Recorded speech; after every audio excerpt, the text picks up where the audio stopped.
Callum was reading the newspaper because he had nothing better to do. Suddenly, he sees an article that catches his attention. Suspected mole, waiting the Liberation Militia. Liberation Militia revealed that mole have been working with the government. The militia have stopped every action until the mole is found. Oh, well done, Jude. I thought that if it was Jude, if he wasn't dead yet. After reading the terrible news, Callum scratched the newspaper and dropped it in the bin beside his narrow bed. Now Callum doesn't think in anything else that her sister Lynette. Lynette. I think every day more in you. You were always there for me. Each time, I think I couldn't take it anymore. She'd smile or put a hand over me. Oh dear Lynette, why did you have to die? When you left me, you took a part of me. When Callum was reflecting about his past life, suddenly a friendly voice told him something. Hey, Cole, you got a visitor. A visitor? Yeah, a visitor. Well, Jack was a cross guard, but in a short time we became friends. Sometimes I think that it's against rules. Well, but Jack didn't mind this. Prepare, Colin. This man had come here to talk to you. Okay.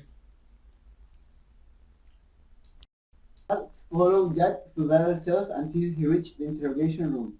There was Kamal Hadley, Sevi's father. You can leave it now.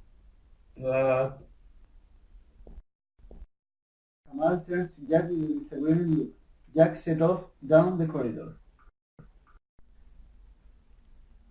I'm sure you can guess why I'm here. I couldn't actually, so I kept my mouth shut. I'm here to offer you a deal. What kind of deal? I make sure you don't want to be hanged or be sentenced to life in prison. I can make you be 8 to 10 years. And what do I have to do for this? I want you to state publicly that you kidnapped and raped my daughter. I want you to freely admit the crime you're charged with. Why? Because my daughter won't be able to put this whole business behind her and get out with life. She feels she owes you something because you saved her life. And did she told you this? Of course. It is just the thought of Seti and having a child together you can't stand? Or is it all needs, raise children general? We're not here to discuss my feelings. What's your answer? I want you to think about it. I want an answer, here and now. I wanted your purpose. I chose my child's life. Oh. Kamal enters Sefi's bedroom without even knocking the door. He sits in the corner of Sefi's bed. I'm not going to beat about the batch. First phone. Colin McGraw will hang for what he did to you. And you are the only one that can stop it. I'm willing my power to make sure that he doesn't hang. I'll make sure he only goes to prison. And all you have to do is agree to have an abortion. Why? Because you are too young to have a child. If I say no, what will you do then? Kidnap me like the nut? I know we're not close, firstborn, and I know that that's my fault. But I would never do anything to you. But what you're doing is not different. You're pushing me to make a decision. Callum or my child. That boy's life is entirely in your hands. Play with Jack his last hand of cards in the cell, waiting Callum's last seconds of life. It seems that you aren't concentrated at this game at all. I got bored. Callum gathered the cards and he watched Jack sentimentally, thinking of Sefi and about Jack's health. He repeats in his mind that he doesn't want to die. Is it Jack? 10 to 6. 10 more minutes. A quick game of rummy? Colin. I don't feel like playing now.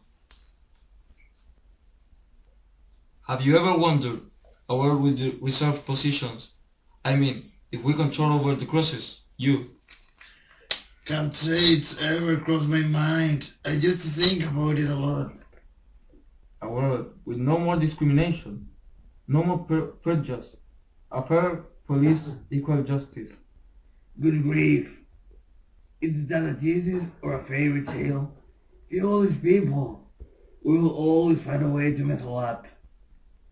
So, you don't believe in a better world? Well, It takes a long time. but they do. They do.